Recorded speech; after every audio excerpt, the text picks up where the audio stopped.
Okay, so is it morning? Well, it still is morning technically. My day started early, and with these lessons, I don't just get up in the morning and do the lesson because it's a commitment that I made, although that is the reason why I do the lesson.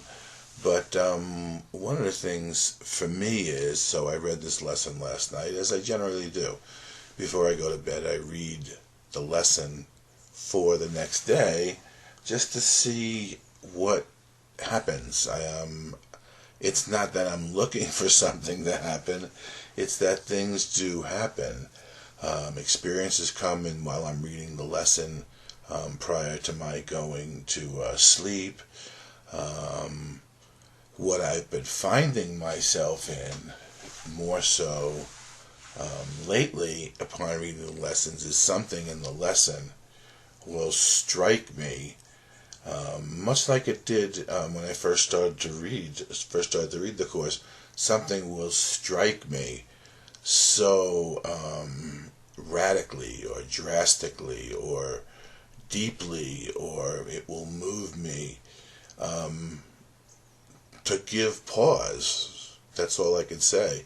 It's like I read it and I say, and my mind just stops in a sense, and I rest with that. And at that point, and generally, I think my mind goes into prayer.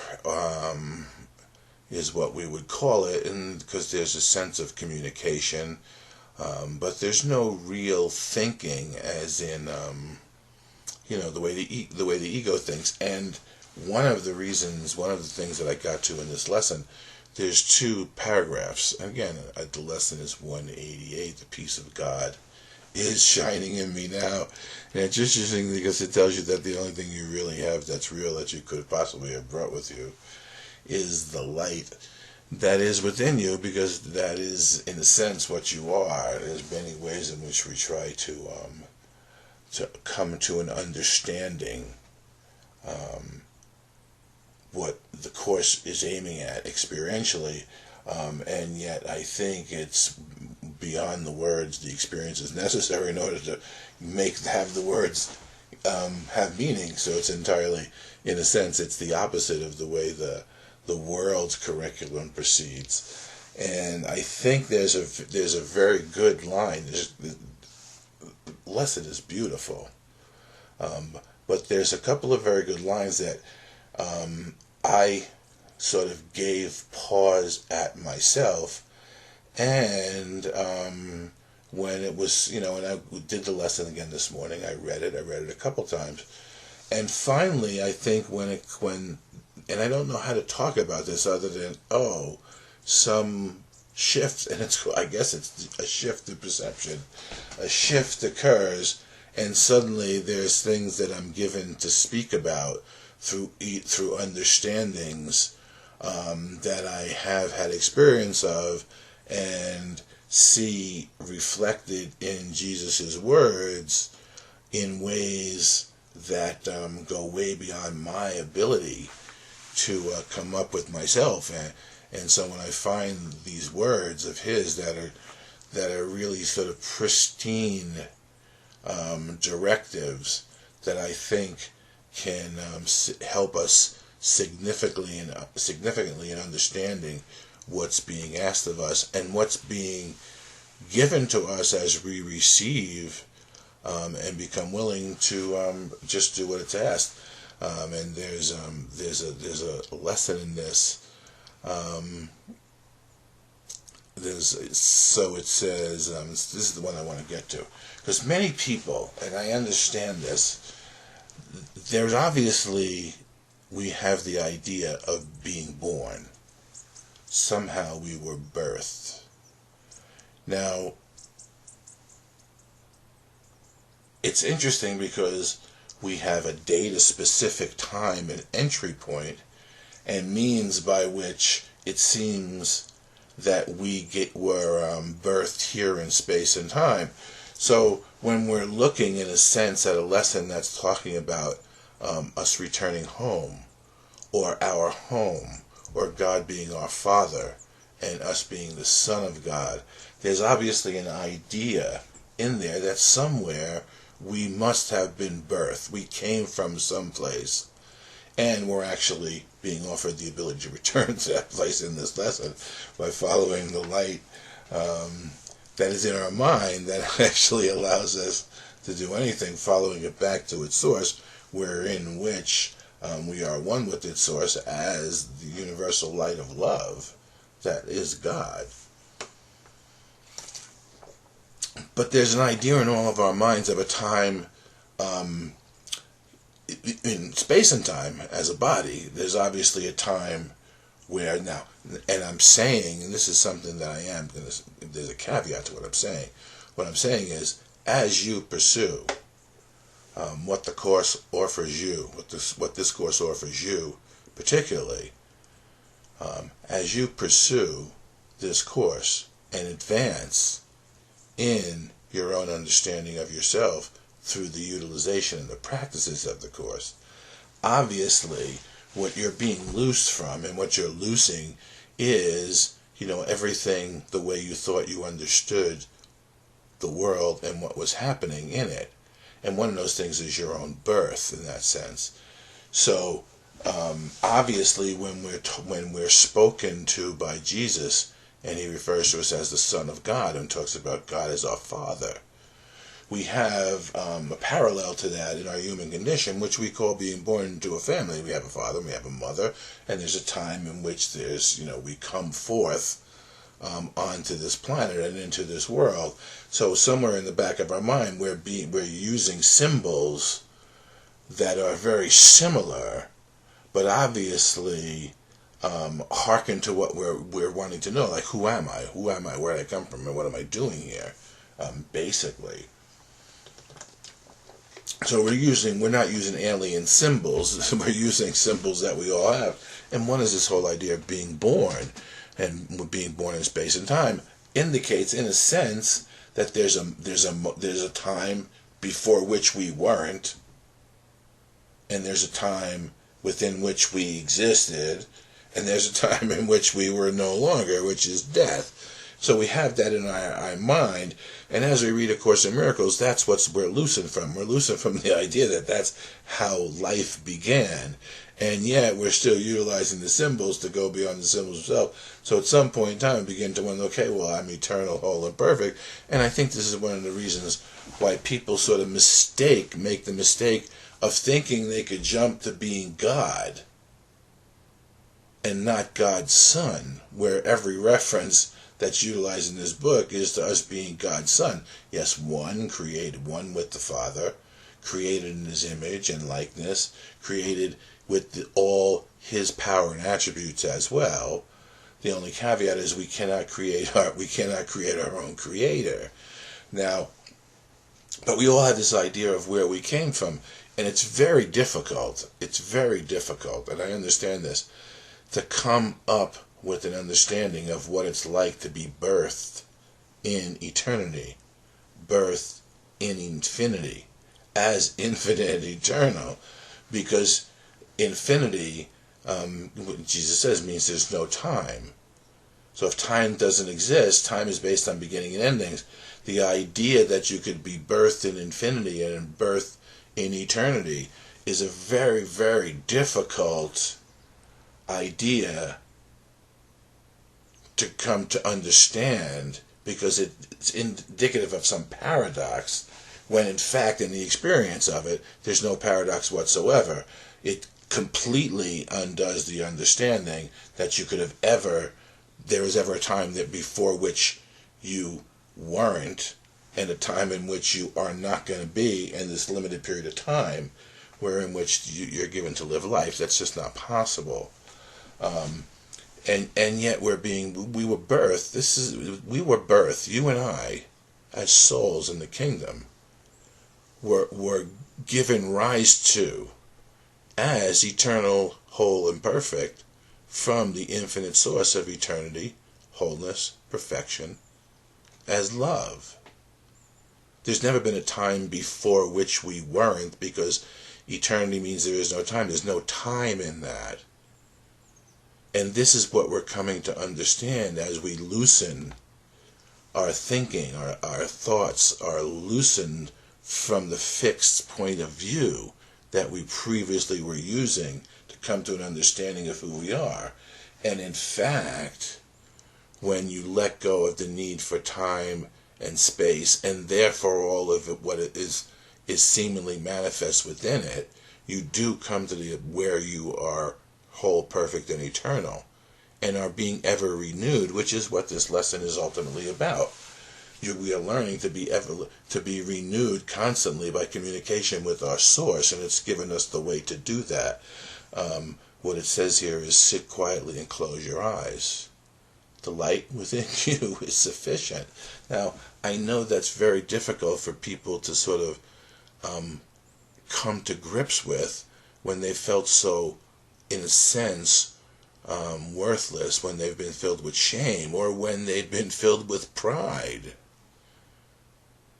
You know, when you feel like you've been somehow participatory in the 7 deadly sins, and there's that guilt and that fear involved, and the idea that there's going to be retribution, it's hard to recognize that the light in you is sufficient. But I assure you, the light in you is sufficient, because the entirety of the world of space and time is not but a dream, and has never affected who you are in reality. And that's the good news. The light within you is sufficient. It alone has power to give the gift of sight to you. Now, these are the lines I wanted to get to, because it harkens to what Jesus talks about when he says purification is necessary. There's a period of purification that we go through, and this is what, in a sense, the effect of going through the purification produces within you, is what I want to get to. Okay, exclude the outer world and let your thoughts fly to the peace within. This is the line. They know their way. Here's how. For honest thoughts, untainted by the dream of worldly things outside of yourself, become the holy messengers of God himself. The purification process that we go through in A Course in Miracles allows us to get to that point in our mind where we can have thoughts that are untainted by the world, untainted by the ego, and there's nothing but the extension of our mind in it, because we've seen the value. We've seen the value beyond anything the ego has to offer us, because quite frankly, many of us have paid our dues and tested all the egoic waters to get the consequences of what we thought was going to give us happiness, but never really did. And as it says, even here, these are anything good were just merely shadows that were only able to be cast because of the light of who we are, the light that is within us. But this is it. For honest thoughts, untainted by the dream of worldly things outside yourself, become the holy messengers of God himself. They fly home naturally to God and are imbued with the divine nature, and that is what the communication is all about. And then it's going to go on to talk about how this is what rejuvenates us. This is what gives us life. This is what allows us to live in a condition of peace. The peace of God is shining in me now. These thoughts you think with him, they recognize their home, and they point surely to their source, where God the Father and the Son are one. God's peace is shining on them, but they must remain with you as well, for they were born within your mind. And now this is really this helps us. The experience of it helps us understand the nature of what true thought is in reality, creative thought, as opposed to the way we've been thinking when we identify with the ego and everything that it brings in its need to keep us in a condition of getting, rather than recognizing we've already been given by learning that we give to receive, to continue the flow of life, love, and stay within the laws of the infinite kingdom of heaven itself. These thoughts, you think with him, they recognize their home, and they point surely to their source, where God the Father and the Son are one. God's peace is shining on them now, but they must remain, for they were born within your mind, as yours was born in God's. So here is a way to begin to understand your own origin in God's mind by recognizing the origin of the thoughts in your mind and your ability to get to the point where, because of the purification that you've gone through, you have honest thoughts that are untainted by the dream.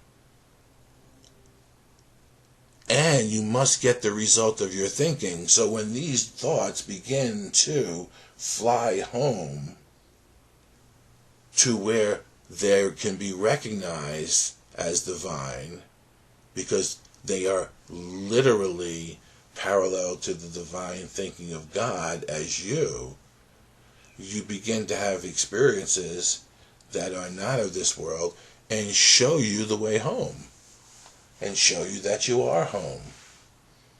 Now, that's what they lead you back to peace from where they came, but to remind you how you must return. Yes, and they're also giving you an indication of how God's mind thinks you as you think thoughts with God. That is how you were created.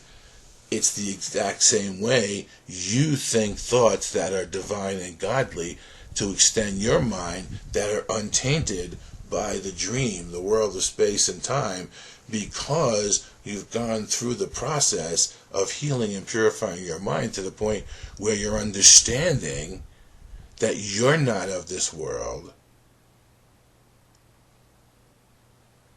and you really want to serve the purpose of your soul by fulfilling your function here within the world, by learning of your true nature and how to utilize the laws of God to allow you this to be the training ground wherein which you heal yourself so sufficiently that you no longer have the necessity to even consider the thoughts of space and time and the ego, because they really do become valueless and hold nothing that you only want, because the only thing that you want are going to be eternal, whole, perfect, and infinite.